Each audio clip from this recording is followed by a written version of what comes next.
Shalom Bapak Ibu, Saudara-saudara sekalian. Kita berjumpa kembali dalam acara Menerima hari ini. Tentu kita tidak kehilangan semangat, tidak kehilangan sukacita untuk terus belajar Alkitab. Kita percaya bahwa betapa manfaatnya kalau kita belajar terus akan firman Tuhan dan terus menyimpan firman Tuhan dalam hati kita. Karena kita akan hidup tidak menyimpang dari firman Tuhan, hidup benar menurut kehendak Tuhan. Alangkah baiknya kita buka terlebih dahulu acara Menerima hari ini dengan doa. Terima kasih Tuhan kalau kami boleh belajar Alkitab, belajar firman Allah melalui acara ini, yaitu Menerima hari ini. Engkau sudah memperkenankan kami untuk kami boleh belajar melalui acara ini. Tentu Tuhan, kami mengucapkan terima kasih karena Tuhan masih memberikan kepada kami waktu untuk terus belajar firman-Mu. Manusia hidup bukan cuma dari makanan jasmani, tetapi manusia hidup juga dari makanan rohani, yaitu firman Tuhan. Kiranya Roh Kudus memimpin acara ini sampai selesainya. Di dalam nama Tuhan Yesus Kristus. Haleluya. Amin. Shalom Bapak Ibu, Saudara-saudara sekalian. Topik yang akan kita bahas kali ini adalah kaum selot bagian yang kedua. Sekali lagi, topik yang akan kita bahas kali ini adalah kaum selot bagian yang kedua. Kita sudah membahas bagian yang pertama, dan sekarang kita memasuki bagian yang kedua, di mana kaum selot bagian kedua ini membahas mengenai beberapa pandangan tentang kaum selot. Sekali lagi, apa yang akan kita bahas sebentar adalah beberapa pandangan mengenai kaum selot. Nah, mari kita akan melihat pandangan-pandangan tersebut.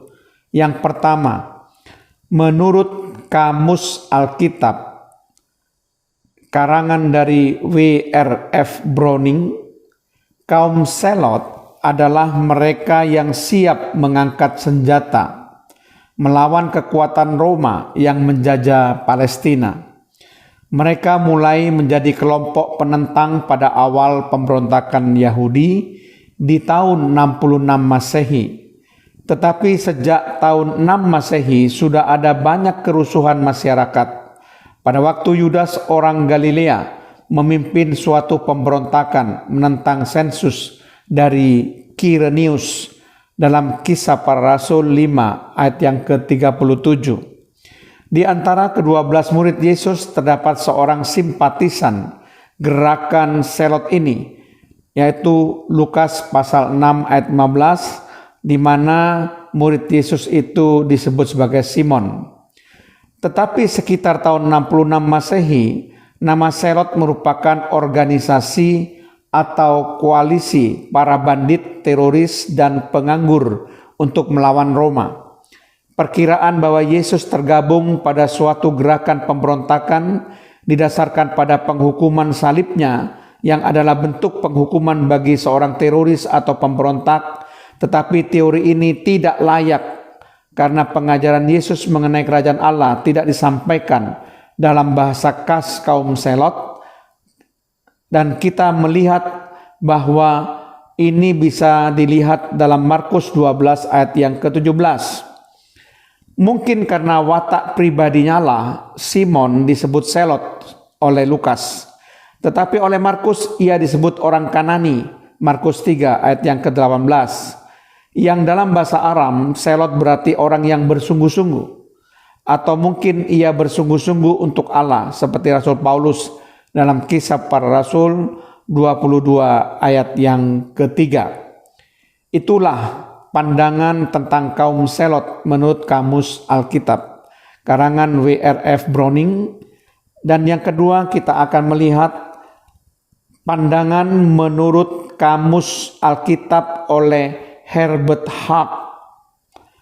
Kaum selot adalah orang selot di mana mereka merupakan anggota sebuah partai fanatik, terutama mereka ikut ambil bagian dalam pemberontakan Yahudi. Tahun 67 sampai 70 Masehi, mereka tidak dibicarakan di dalam Perjanjian Baru. Kadang-kadang menurut beberapa ahli, Rasul Simon orang Kanaan itu dianggap sebagai seorang selot. Berbagai penulis bermaksud memasukkan kelompok Perserikatan Qumran ke dalam golongan selot. Itulah pandangan menurut Kamus Alkitab karangan dari Herbert Hart. Nah, dan yang ketiga, kita akan lanjutkan. Menurut pandangan Ensiklopedia Alkitab Praktis karangan W.N. McElrath dan Billy Matthias.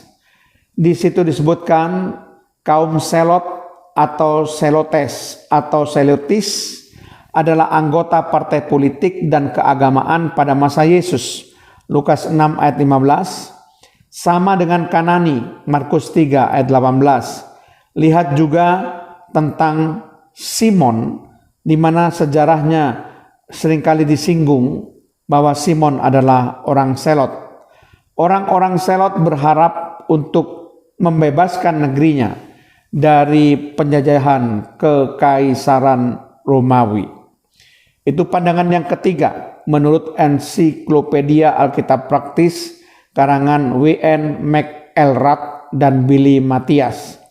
Dan kita akan melihat pandangan yang keempat menurut Ensiklopedia Fakta Alkitab Bible Almanac Jilid 2 oleh J.I. Packer, Merrill C. Tenney, dan William White Jr.